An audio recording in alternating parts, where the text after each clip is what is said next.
नमस्कार दोस्तों, मैं पंकज कुमार हाजिर हूं आपके सामने बिहार चुनाव परिणाम के विश्लेषण लेके।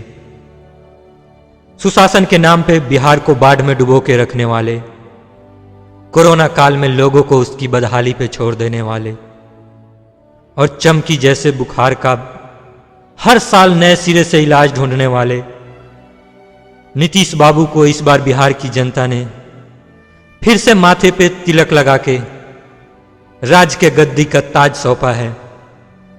सोच वही, उम्मीद नहीं है, गाड़ी वही, ड्राइवर वही, बस इंजन ऑयल बदल दिया है। लेकिन अगले 5 सालों की खास बात यह होने वाली है कि इस बार खलासी ने भी ड्राइवर की ट्रेनिंग ले रखी है। इसलिए अगले 5 साल नीतीश बाबू गाड़ी को पार्क करके सुसु करने का भी रिस्क नहीं लेंगे, क्योंकि ये जैसे ही वो गाड़ी से सुसु करने के लिए उतरेंगे, अगर धोखे से भी कंडक्टर ने एक्सीलरेटर दबा दिया तो उनके सारे विकास की पोल खुल जाएगी। इसलिए रिस्क जनता के भाग का भी है। भले ही ड्राइवर नशेड़ी नहीं है, लेकिन कंडक्टर का प्रेशर जरूर है। चुनाव परिणाम की खास बात यह रही कि बिहार की राजनीति में मिस्ट्री गर्ल के रूप में इंट्रे लेने वाली पुष्पम प्रिया को कमीनों ने बड़ा ही धोखा दिया। उसकी रैली में तो सब गए, लेकिन वोट किसी ने भी नहीं दिया।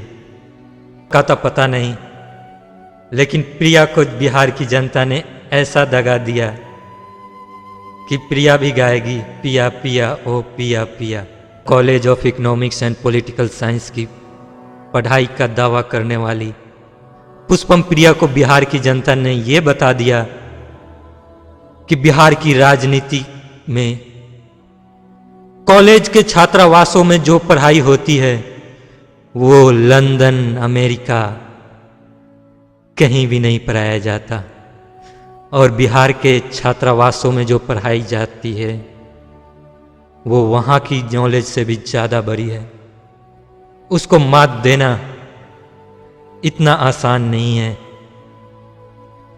गांव-गांव घूमकर बिना पल्लू का महिलाओं से खोइछा मांगना लगता है बिहार की जनता को पसंद नहीं आया, क्योंकि पुष्पपुरिया ही नहीं, London college of economics and political science की स्टूडेंट की सबसे बड़ी अचीवमेंट यही होगी इस चुनाव में कि रिजल्ट के दिन तक वो 8-10 केजी अनाज तो जमा कर ही चुकी होगी खोइचा के रूप में, और ये स्वर्णिम अक्षरों में लंदन कॉलेज ऑफ इकोनॉमिक्स में के पन्नों में दर्ज की जाएगी। कि जनता ने इस अवधारणा को फिर से सच साबित कर दिया कि अगर बिहार चुनाव में जीतना है तो अगर आप जातीय समीकरण के अंक गणित में माहिर नहीं हो और बाहुबलियों का आप पे हाथ ना हो तो चुनाव जीतने की उम्मीद तो छोड़ो, सपने भी मत देखना। ये समीकरण को ध्यान में रखे डॉक्टर, इंजीनियर और योग्य विद्यार्थियों को अपना कैंडिडेट बनाना पुष्पम प्रिया पे कितना भारी पड़ा वो प्रिया ही जानती होगी।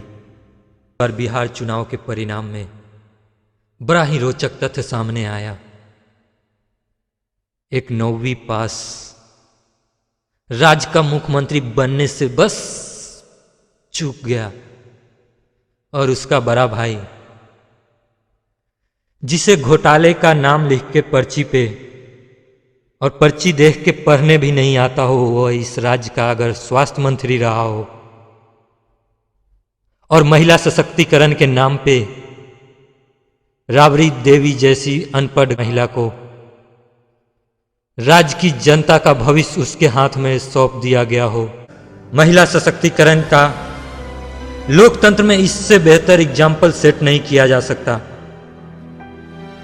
जिस राज्य में राबड़ी देवी जैसी अनपढ़ महिला राज्य के लोगों के भविष्य का फैसला करती हो, राज्य के दिशा और दशा तय करती हो, उस राज्य की राजनीति कब किस दिशा में करवट लगी बता पाना बहुत मुश्किल है। जंगल राज के नाम पे लोगों को भय दिखाकर 15 साल शासन करने वाले नीतीश बाबू भले ही जंगल के वृक्ष काट दिए हो, लेकिन जमीन आज की आज भी वैसी ही बंजर पड़ी है। शाखाएं आज भी उसी जंगल में वैसी की वैसी पड़ी है। पता नहीं कब इन शाखाओं से किसी दिन नए वृक्ष उगाएं और नए जंगल राज का शुरुआत हो जाए। फिर मिलेंगे दोस्तों किसी अगले वीडियो में। जय हिंद, जय भारत।